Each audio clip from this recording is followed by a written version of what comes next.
안녕하세요. 슬기로운 스테이블 코인 생활입니다. 최근에 서클에서 아주 도발적인 보고서를 하나 냈습니다. 제목부터가 2026년 인터넷 금융 시스템인데요. 이 두꺼운 보고서를 딱 한 문장으로 줄이면 아마 이럴 겁니다. 스테이블 코인은 이제 코인이 아니다. 돈이 다니는 새로운 인터넷 고속도로, 바로 금융 인프라가 된다. 네, 맞습니다. 시작부터 핵심을 정확하게 짚어주셨네요. 그래서 오늘 논의의 결론을 아예 먼저 던지고 시작하는 게 좋을 것 같아요. 아마 2026년쯤 되면요, 시장을 보는 우리의 관점 자체가 완전히 뒤바뀔 겁니다. 지금까지 우리가 어떤 코인 가격이 오를까, 여기에만 매달렸다면 앞으로는 어떤 규제 체계 안에서 어떤 돈의 고속도로가 표준이 될 것인가, 이 질문이 훨씬 더 중요해질 겁니다. 와, 관점의 대전환이네요. 그러니까 개별 자동차의 성능을 비교하는 게 아니라 어떤 고속도로가 전국을 연결하는 표준이 될 거냐, 이걸 봐야 한다는 말씀이시죠? 흥미롭네요. 바로 그겁니다. 그래서 오늘 저희는 이 보고서를 토대로 그 거대한 변화의 그림을 한번 그려보려고 합니다. 우선 서클이 말하는 인프라라는 개념이 정확히 뭘 의미하는지부터 좀 파헤쳐 보고요. 그리고 이게 그냥 주장이 아니라 실제로 일어나고 있는 현실이라는 증거들, 보고서에 나온 구체적인 데이터랑 사례들을 짚어볼 겁니다. 그리고 마지막으로 이 흐름이 우리 한국 시장에는 어떤 의미를 던지는지까지 차근차근 따라가 보겠습니다. 좋습니다. 그럼 그 인프라라는 개념부터 시작해보죠. 솔직히 대부분의 사람들에게 스테이블 코인은 그냥 1달러에 고정된 코인, 딱 이 정도잖아요. 근데 이걸 인프라라고 부르는 건 스케일이 전혀 다른 이야기 같은데요? 제가 아까 고속도로라고 비유했는데 정말 돈이 다니는 길을 아예 새로 깔겠다, 그 정도의 야심인 건가요? 그 비유가 아주 정확합니다. 고속도로나 전력망처럼 우리가 평소에 의식하지도 않고 당연하게 쓰는 기반시설, 그걸 만들겠다는 거죠. 지금까지 스테이블 코인을 코인 시장에서 거래되는 하나의 디지털 상품으로 봤다면 이제 그 시각을 완전히 바꿔야 합니다. 현실 세계의 돈이 인터넷 위에서 움직이고 또 정산되는 그 방식 자체를 근본적으로 바꾸는 금융의 레일, 즉 선로가 되어가고 있다는 뜻입니다. 금융의 레일. 그러니까 우리가 어떤 기차를 타느냐가 중요한 게 아니라 모든 기차가 달려야 하는 그 철로 자체를 새로 놓겠다는 거군요. 맞습니다. 2000년대 초반 인터넷을 한번 떠올려 보세요. 그때 사람들은 인터넷을 그냥 다양한 웹사이트의 모음, 이 정도로만 생각했죠. 야후, 라이코스 같은 포털들이 전부인 줄 알았고요. 하지만 지나고 보니 어떻습니까? 인터넷은 웹사이트의 집합이 아니라 그 위에 쇼핑, 결제, 미디어, 업무, 우리 삶의 모든 게 올라가는 거대한 통신 인프라였죠. 이제 그림이 딱 그려지네요. 서클의 야망은 단순히 USDC라는 인기 상품 하나 더 파는 게 아니고 인터넷의 TCP/IP처럼 돈이 오고 가는 방식의 표준 자체를 장악하려는 일종의 인프라 전쟁으로 봐야 한다는 거군요. 바로 그겁니다. 인터넷이라는 공간 위에서 달러가 움직이는 표준, 이걸 선점하겠다는 거죠. 자, 그렇다면 여기서 정말 중요한 질문이 나옵니다. 이게 그냥 서클의 희망 회로가 아니라 실제로 세상이 그런 방향으로 움직이고 있다는 구체적인 신호가 있어야 할 텐데요. 보고서에서는 어떤 증거들을 제시하고 있나요? 아주 예리한 질문입니다. 보고서는 여러 신호를 언급하는데요. 저는 크게 세 가지가 결정적이라고 봅니다. 첫 번째 신호는 규제의 제도화입니다. 이게 아주 재미있는데 서클은 규제를 장애물이 아니라 성장의 발판으로 보고 있어요. 보고서는 스테이블 코인의 법적 성격을요, 투기 자산이 아니라고 딱 선을 긋습니다. 그게 아니라 언제든 돈으로 바꿀 수 있는 상환 가능한 디지털 현금, 디지털 캐시, 이 프레임으로 제도권에 편입시켜야 한다고 계속 밀어붙입니다. 투기 자산이 아니라 디지털 현금. 오, 단어 하나 차이지만 그 안에 담긴 의미는 정말 하늘과 땅 차이네요. 투기 자산은 하이 리스크 하이 리턴이지만 현금은 신뢰 그 자체니까요. 맞습니다. 이 프레임 전환이 시사하는 바가 굉장히 큽니다. 앞으로 스테이블 코인 시장의 승자는 규제 없는 곳에서 아슬아슬하게 줄타게 하는 그런 모델이 아니라는 거죠. 오히려 규제를 철저히 준수하고 준비금을 투명하게 공개하고 언제든 상환을 보장하고 또 정기적으로 감사를 받는 모델이 될 거라는 강력한 선언입니다. 시장의 체질 자체가 바뀌고 있다는 거예요. 무법지대의 시대는 끝나고 제도권 금융의 문법이 적용되기 시작했다는 겁니다. 규제가 오히려 신뢰를 담보하는 가장 강력한 무기가 된다, 이런 말이군요. 알겠습니다. 그럼 두 번째 신호는 뭔가요? 두 번째 신호는 네트워크 효과를 통한 표준 경쟁입니다. 여기서 서클의 진짜 전략이 드러나요. 그들은 이더리움이나 솔라나 같은 특정 블록체인 하나에 모든 걸 걸지 않습니다. 대신에 자신들의 USDC를 무려 30개나 되는 서로 다른 체인에 네이티브로 심어놓고 있어요.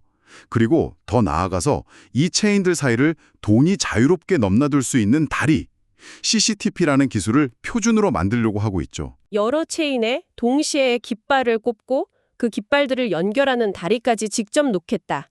그 전략, 실제로 시장에서 먹히고 있나요? 구체적인 데이터 같은 게 있을까요? 네, 보고서에 정말 놀라운 숫자가 나옵니다. 2025년 3분기 기준으로 이 CCTP를 통한 거래 규모가 310억 달러, 우리 돈으로 40조 원이 넘습니다. 근데 더 무서운 건 성장세예요.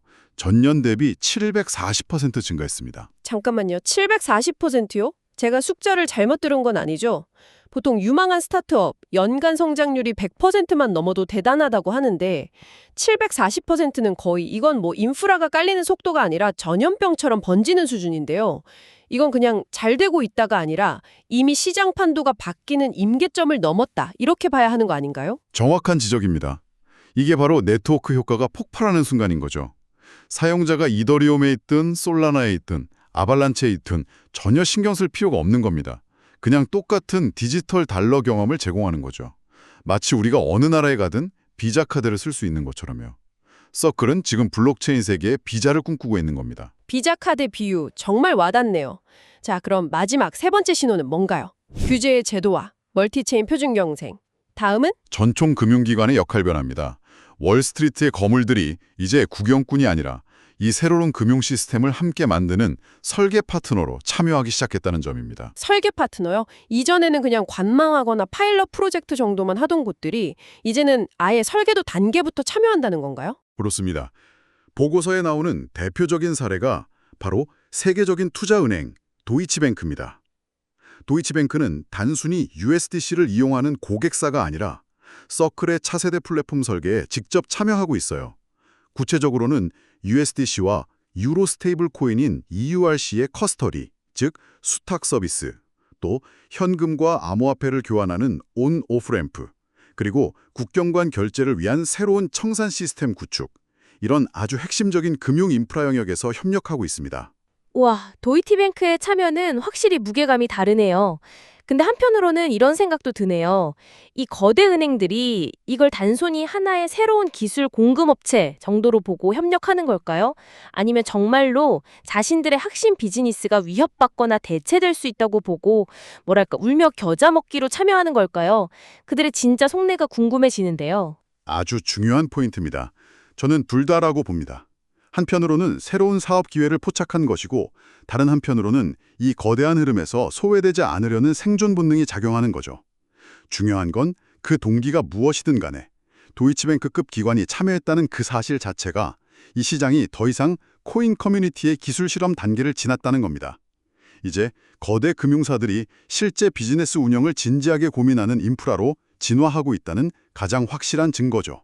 이 세 가지 신호들을 종합해보니 정말 스테이블 코인이 단순 자산을 넘어서 금융 인프라로 전환되고 있다는 주장이 피부로 와닿네요. 그런데 한 가지 근본적인 의문이 생깁니다. 이렇게 USDC가 수십 개 체인 위에서 돌아다닌다면 마치 수많은 지류가 있는 강물 같은데 결국 이 모든 돈이 최종적으로 모여서 기록되고 정산되는 바다는 어디가 되는 걸까요? 그 최종 정산 레이어, 세틀먼트 레이어의 패권을 누가 쥐게 될지 그게 결국 진짜 전쟁터가 되겠네요. 네, 그게 바로 이 시장의 왕좌가 걸린 질문이죠. 물론 서클의 공식 입장은 체인 중립성입니다. 특정 체인을 편들지 않겠다는 거죠. 하지만 그건 서클의 입장일 뿐이고 시장 전체의 역학은 다르게 흘러갈 가능성이 높습니다. 규제를 준수하는 스테이블 코인 시장이 커질수록, 즉 오고 가는 돈의 규모가 조 단위를 넘어 수백조 단위가 될수록 기관들은 아무 데서나 최종 정산을 하려고 하지 않을 겁니다. 그렇죠. 수천억짜리 거래를 확정해야 하는데 아무래도 가장 안전하고 믿을 수 있는 곳을 찾겠죠. 그렇다면 그 경쟁의 본질은 뭘까요? 우리가 흔히 생각하듯 단순히 초당 거래 처리 속도, 그러니까 TPS가 빠른 체인이 이기는 게임인가요? 바로 그 지점에서 많은 분들이 오해를 합니다. 이건 속도 경쟁이 아니에요. 물론 속도도 중요하지만 도이치뱅크 같은 기관 투자자들의 관점에서 훨씬 더 중요한 질문은 이겁니다. 우리가 이 체인 위에서 최종 정산을 해도 법적으로, 기술적으로 안전한가? 따라서 경쟁의 본질은 속도가 아니라 신뢰입니다. 구체적으로는 해킹 불가능에 가까운 보안, 규제 당국이 인정할 만한 규제 적합성, 그리고 오랜 기간 검증된 인프라의 성숙도, 이게 승부를 가릴 겁니다. 아, 단순히 기술적 성능이 아니라 신뢰와 안정성, 규제와의 정합성 같은 비기술적 요인이 훨씬 중요하다는 말씀이시군요. 그럼 요즘 많이 나오는 레이어 2나 다른 멀티체인 구조가 확장되는 건 이 경쟁에 어떤 영향을 미칠까요? 오히려 그런 다층적 구조가 확장될수록 가장 신뢰도 높은 최종 정산 레이어의 가치는 역설적으로 더욱 부각될 겁니다. 수많은 레이어 2나 앱체인에서 발생한 수억 개의 자잘한 거래들이 결국 최종적으로는 가장 안전하다고 모두가 인정하는 단 하나의 레이어 1에 기록되고 정선되기를 원할 테니까요. 마치 전 세계 수많은 지역은행들의 거래가 결국 각국의 중앙은행 시스템에서 최종 결제되는 것과 비슷한 구조로 수렴해갈 가능성이 높습니다. 속도 경쟁을 넘어선 신뢰와 안정성의 경쟁, 그리고 그 중심에 최종 정산 레이어의 가치가 있다는 점 아주 명확하게 이해가 되네요. 자, 그럼 이제 이 거대한 글로벌 흐름을 우리 한국 시장으로 가져와 보겠습니다. 한국에서도 최근 원화 기반 스테이블 코인이나 은행의 예금 토큰 같은 논의가 아주 뜨거운데요. 이 서클 보고서가 우리에게 주는 교훈은 뭘까요? 저는 크게 두 가지라고 봅니다. 첫째, 토큰 발행 그 자체는 아무 의미가 없다는 겁니다. 기술적으로 토큰 만드는 건 이제 너무 쉬워졌죠. 둘째, 진짜 승부는 다른 것에서 갈린다는 겁니다. 바로 어떻게 상환행 보장할 것인가, 준비금은 투명한가, 감사는 받는가, 자금 세탁 방지 AML은 어떻게 할 것인가 같은 규제 프레임을 얼마나 잘 설계하느냐, 그리고 또 이 토큰이 어떤 블록체인 위에서 움직이고 다른 시스템과 어떻게 연결될 것인가에 대한 인프라 설계 능력입니다. 그러니까 단순히 원화 연동 토큰을 만드는 기술적인 능력이 아니라 법규를 준수하는 운영 능력과 외부 시스템과의 연동성, 즉 인프라 설계가 핵심이라는 말씀이시군요. 정확합니다.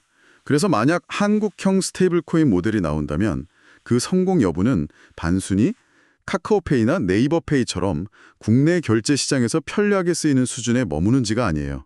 그 모델이 과연 국경 간 무역 결제, B2B 기업 간 자금 이체, 혹은 글로벌 기업의 자금 관리, 트레저리 같은 이런 고부가 가치 인프라 영역으로 확장될 수 있는 잠재력을 가졌는지가 성패를 가릴 겁니다. 정말 중요한 지적입니다. 국내 대형 디지털 화폐에 머무느냐, 아니면 글로벌 금융 인프라의 일부가 될 수 있느냐, 그 그릇의 크기가 처음부터 달라야 한다는 거군요. 자, 오늘 정말 방대한 내용의 보고서를 깊이 있게 다뤄봤습니다. 마지막으로 청취자분들을 위해 오늘 논의의 핵심을 다시 한번 정리해 주시죠. 네, 두 문장으로 요약하겠습니다. 첫째, 스테이블 코인은 이제 코인이라는 자산의 단계를 넘어 규제 안에서 작동하는 금융 인프라로 빠르게 진화하고 있습니다. 둘째, 이로 인해 2026년부터 시장의 핵심 경쟁은 개별 코인의 가격 등락이 아니라 누가 돈이 다니는 길의 표준이 되고 누가 가장 신뢰받는 최종 정산소가 되느냐를 둘러싼 인프라 전쟁이 될 것입니다. 이 두 가지 관점의 변화를 꼭 기억하시면 미래를 보는 눈이 달라지실 겁니다. 스테이블 코인은 코인이 아니라 인프라다. 그리고 경쟁의 축은 가격에서 표준으로 이동한다. 완벽한 요약이네요. 오늘 이야기를 듣고 나니 저도 여러 가지 질문이 머릿속에 맴돕니다. 청취자 여러분도 한번 스스로에게 질문을 던져보시면 좋을 것 같습니다. 예를 들면 이런 것들이죠. 이런 글로벌 흐름 속에서 한국 시장에 현실적으로 필요한 스테이블 코인 모델은 과연 어떤 모습일까? 그리고 더 나아가서 미래에는 서클의 USDC, 테더의 USDT, 그리고 각국 은행들이 직접 발행하는 디지털 화폐가 어떤 관계로 경쟁하고 협력하게 될까? 아주 흥미로운 질문들입니다. 아마 이 질문들에 대한 답을 찾아가는 과정에서 미래 금융의 모습을 미리 엿볼 수 있을 겁니다. 네, 오늘 깊이 있는 분석 정말 감사합니다. 본 내용은 특정 자선에 대한 투자 조언이 아니며 정보 제공을 목적으로 한다는 점을 다시 한번 말씀드립니다. 지금까지 슬기로운 스테이블 코인 생활이었습니다.